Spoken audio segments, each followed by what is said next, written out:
Assalamualaikum warahmatullahi wabarakatuh. Yang terhormat kepada Bapak Narpotani, LCMA CDF selaku Ketua Program Studi Ekonomi Syariah. Yang terhormat kepada Ibu Dr. Anda Fitriati MM selaku dosen pembimbing magang. Yang terhormat juga kepada Bapak Ilham Zamzami, Eskom MM selaku pembimbing lapangan magang. Sebelumnya, izinkan saya memperkenalkan diri. Nama saya Dela Amalia dengan NIM 2010116079. Masuk kepada pembahasan bab 1 pendahuluan. Ada poin A, latar belakang. Magang pada program Merdeka Belajar Kampus Merdeka diharapkan mahasiswa dapat mampu mengikuti dengan baik serta memberikan dampak yang positif bagi diri mahasiswa. Bekerja sama dalam pelaksanaan magang program Merdeka Belajar Kampus Merdeka dengan Lasa Al-Azhar dapat memberikan dampak yang positif bagi saya.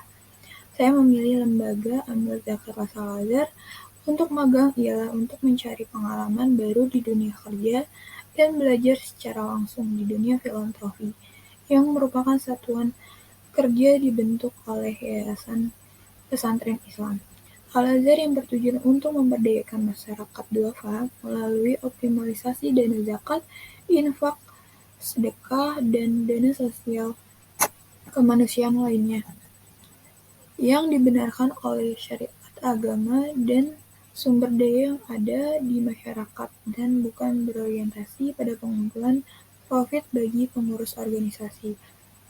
Sebagai lembaga amil zakat nasional Al-Azhar mempunyai tujuan untuk menghimpun dan memberdayakan dana zakat kepada masyarakat, salah satunya untuk program pendidikan. Lasa Al-Azhar memiliki beberapa program, salah satunya Rumah Gemilang Indonesia atau disebut dengan RGI, adalah sebagai pencapaian dari program pendidikan yang dimiliki oleh Lasa Al-Azhar, yang berguna untuk mengurangi angka pengangguran di usia produktif dan untuk pengentasan kemiskinan yang disebabkan oleh banyaknya pengangguran. Dia lanjut pada bab 1, poin B, ada tujuan pelaksanaan. Tujuan pelaksanaan program magang MBKM Kampus Zakat yaitu pertama, untuk mengeksplorasi pengetahuan dan kemampuan di Lasa Al-Azhar selama 1 semester. Yang kedua, untuk melakukan praktik di lapangan yang dapat dikonversi menjadi SKS mata kuliah di kampus. Yang ketiga, menambah pengetahuan dan wawasan mahasiswa. Yang keempat, melatih mahasiswa untuk dapat memahami dunia kerja dan untuk mendapatkan pengalaman sebagai bekal lulus nanti. Yang kelima, untuk memperluas relasi jaringan di luar kampus dan untuk bekal nantinya. Kemudian, poin C ada manfaat kegiatan, dapat menambah pengetahuan dan wawasan serta dapat menghasilkan dan mensosialisasikan teori yang diperoleh selama perkuliahan secara nyata di tempat magang dengan waktu 1 semester bagi saya, dan juga untuk melatih serta mendapatkan soft skill maupun hard skill yang baik sehingga nantinya akan memperoleh kesiapan dalam menghadapi dunia kerja yang sesungguhnya. Kemudian masuk kepada bab 2 pelaksanaan kegiatan, di mana ada poin A, ada gambaran umum perusahaan. Di poin A terbagi menjadi beberapa poin lagi. Pertama itu ada informasi dasar perusahaan. Nama lengkap lembaga Amil Zakat Lasa Al-Azhar, alamat kantornya di Fatmawati Raya, Kecamatan Cilandak, Kota Jakarta Selatan.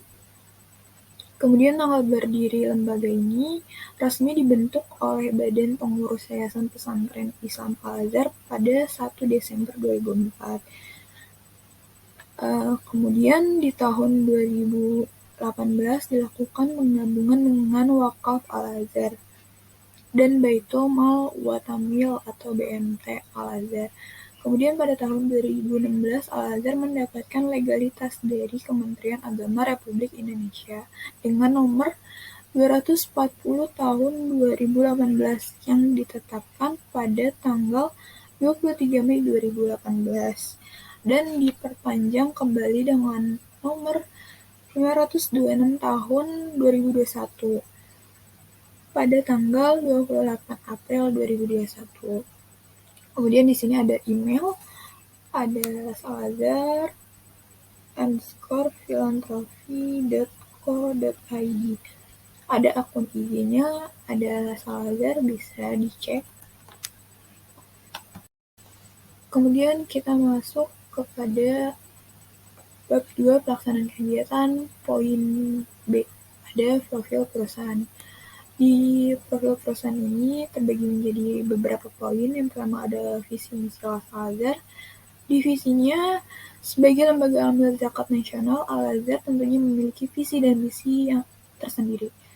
Antara lain sebagai berikut: menjadi lembaga amil zakat yang terpercaya dalam pengelolaan dana zakat, infak, sedekah, dan untuk meningkatkan keberdayaan masyarakat.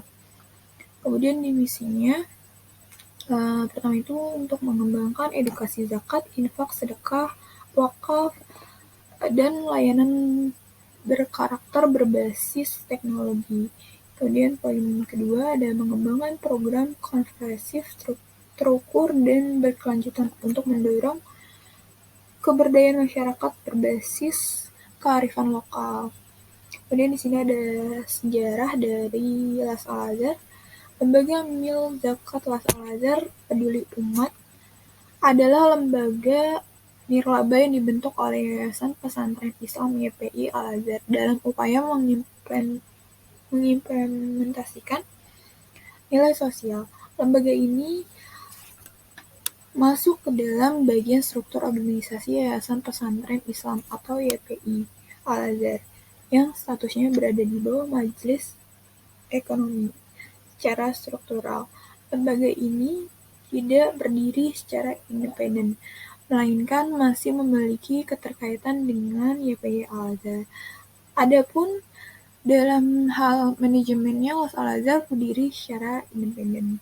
Lembaga ini didirikan dengan tujuan memberdayakan masyarakat duafa dengan basis pendidikan dan dakwah melalui pendayagunaan sumber daya alam manusia, partisipasi publik, serta bukan berorientasi pada pengumpulan profit pengurus organisasi.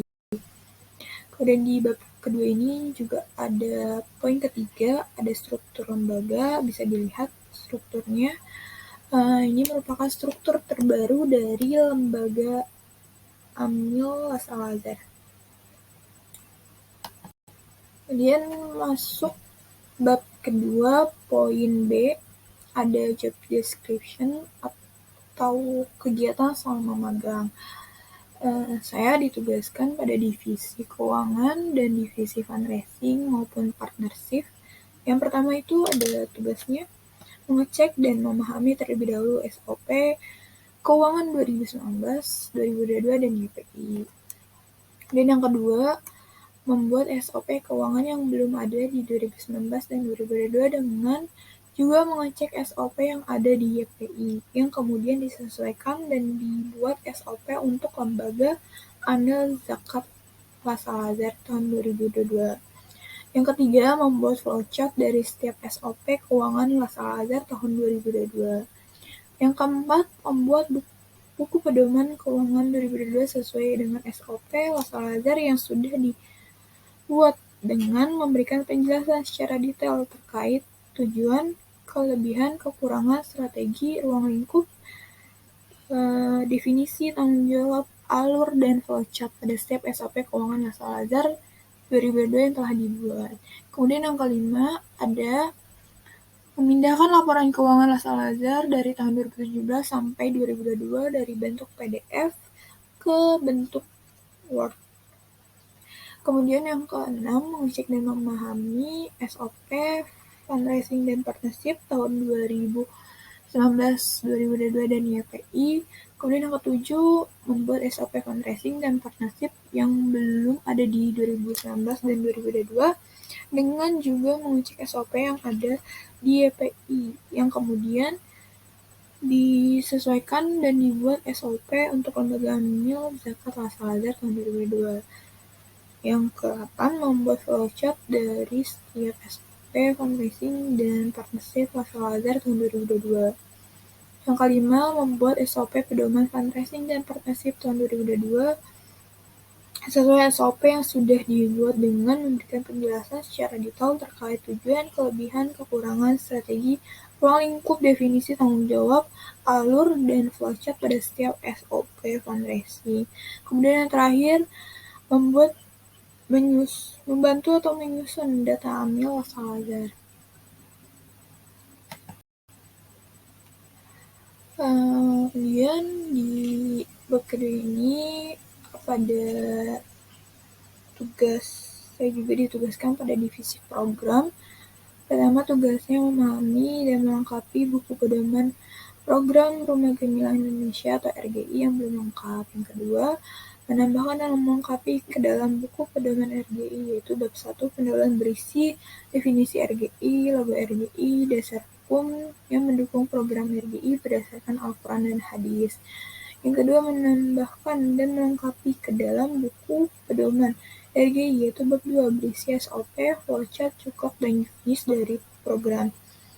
Yang ketiga, menambah dan melengkapi ke dalam buku pedoman RGI, yaitu bab 3 berisi pedoman pengukuran RGI dan kaitan program RGI dengan SDGs, yaitu kemiskinan, pendidikan berkualitas dan meningkatkan pertumbuhan ekonomi yang inklusif dan berkelanjutan untuk pengentasan kemiskinan.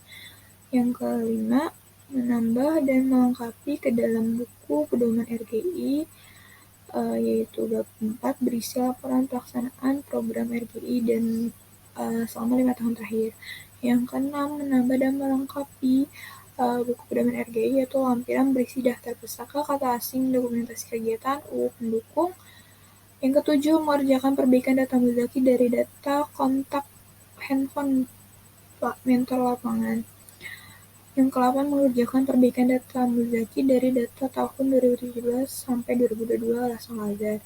Yang ke-9, mencari data potensi komunitas untuk menyimpul secara lengkap seperti restoran dan butik yang ada di Jabodetabek, khususnya di Bekasi. Yang ke-10, mengerjakan tugas laporan untuk perwakilan Jogja Format YPI. Lanjut kepada bab 2, pelaksanaan kegiatan, poin C atau permasalahan yang ditemui. Permasalahan yang ditemui pada tugas divisi keuangan dan divisi fundraising maupun partnership. Yang pertama, dalam pengerjaan SOP dan pedoman keuangan, fundraising, dan partnership, saya masih sedikit kesulitan untuk mencari data yang dibutuhkan terkait tujuan, kelebihan, dan kekurangan, strategi, ruang lingkup, definisi, tanggung jawab, alur pada masing-masing SOP Lazar yang akan dibuat. Yang kedua, dalam pengerjaan di divisi keuangan terkait tugas pemindahan laporan keuangan Lazar dari tahun 2017 sampai 2022 dalam bentuk PDF ke dalam bentuk Excel, saya masih kesulitan karena dalam per tahun datanya masih banyak, sehingga ketika melakukan pemindahan ke Excel, laporan keuangannya terlihat sangat kecil dan tidak jelas. Kemudian yang ketiga, dalam pengerjaan flowchart divisi keuangan dan di divisi fundraising maupun partnership harus dibikin dari awal, sehingga saya agak kesulitan untuk mengerjakan alur bagian dari flowchart karena dicarinya mandiri juga dan kurang lengkap juga. Yang keempat, dalam pengerjaan tugas pada divisi fundraising dan partnership, dikarenakan SOP yang sudah ada datanya masih sedikit dan kurang lengkap, saya masih sedikit kesulitan dan disuruh juga untuk membuat VOIP.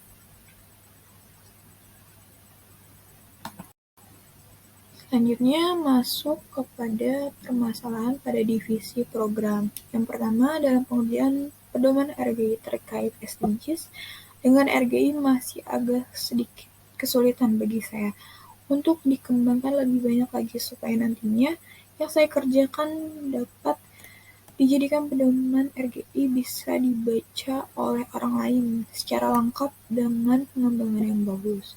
Yang kedua, dalam pengerjaan data Muzaki dari kontak handphone pembimbing lapangan dan data Muzaki Al-Azhar tahun 2017 sampai 2022 di dalam Excel, saya masih kesulitan atau suka trouble di dalam Excel-nya.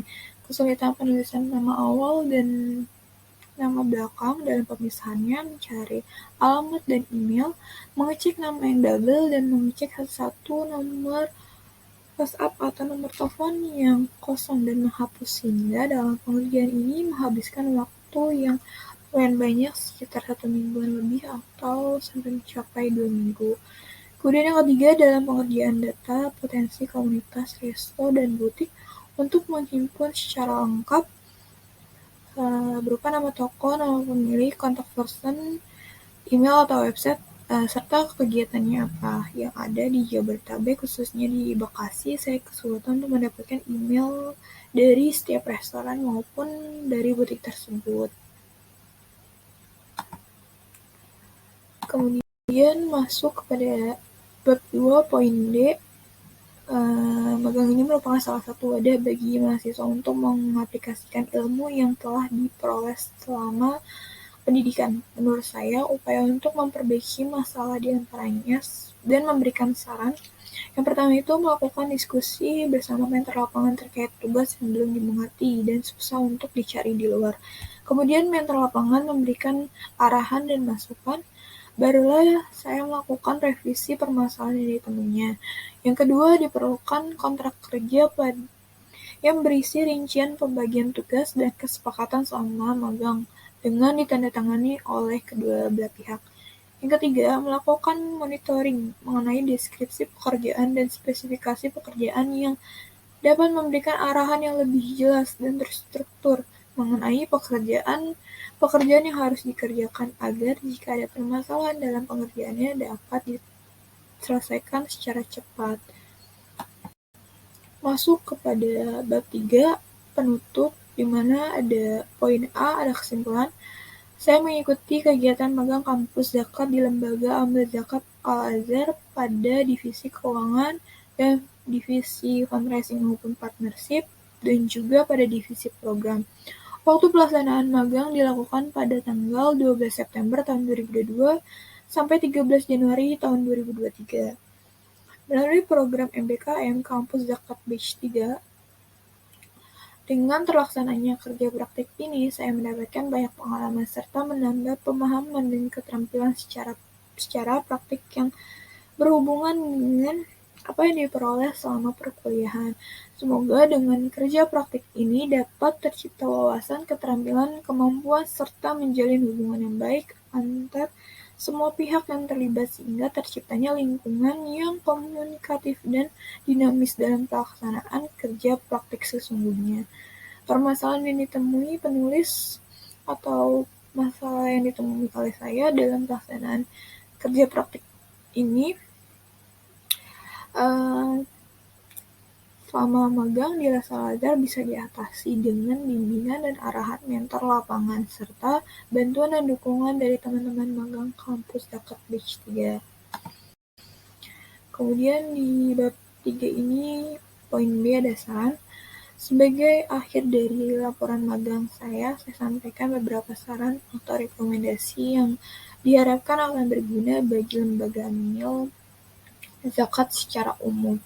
Yang pertama, melakukan inovasi lembaga dan menyesuaikan strategis yang akan digunakan agar langkah selanjutnya tidak mudah membuat kesalahan dan dapat berkoordinasi dengan baik untuk mencapai tujuan lembaga.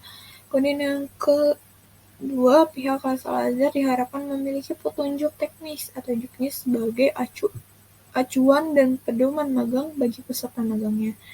Kemudian yang ketiga, diperlukan adanya sosialisasi mengenai program Al-Azhar, yaitu Rumah Gemilang Indonesia, agar masyarakat dan duafa di seluruh daerah merasakan dampak positif dengan adanya Rumah Gemilang Indonesia ini.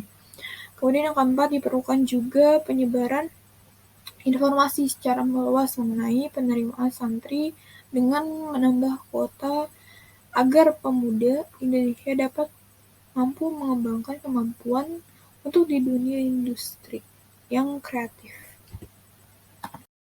Kemudian di bab 3, di bab penutup ini, poin C ada refleksi diri. Saya banyak memperoleh ilmu dan pengalaman baru di dunia kerja dari kegiatan magang. Penulis atau saya belajar untuk bekerja sesuai dengan batas waktu penyelesaian yang sudah ditetapkan, dan manajemen waktu suatu hal yang sangat penting supaya kegiatan magang dan perkuliahan berjalan dengan optimal. Kegiatan magang di Al-Azhar terdapat manfaat yang dapat dirasakan oleh saya untuk kedepannya. Di antaranya, saya memiliki tanggung jawab dan komitmen atas pekerjaan yang telah diamanahkan, berani mengambil resiko, berpikir kreatif, berkomitmen atas pekerjaan yang telah diamanahkan. Kemudian dalam kegiatan magang ini juga mendapat kesempatan untuk mengembangkan soft skill maupun hard skill yang dimiliki agar dapat menjadi bekal bagi kita untuk memasuki dunia kerja. Saya memahami dan menyadari bahwa dalam melaksanakan atau menjalankan kegiatan magang ini, dalam menyelesaikan tugas serta dalam menyusun laporan ini masih banyak kekurangan. Oleh karena itu, diperlukan pembelajaran atas ilmu yang lebih dalam lagi bagi saya. Kemudian terakhir, di sini ada dokumentasi kegiatan selama magang di Al-Azhar. Ada pengajian pagi, konsolidasi dengan mentor terkait pembagian tugas, terus kemudian ada presentasi terkait tugas yang telah dikerjakan, pengerjaan tugas bersama bagian divisi masing-masing.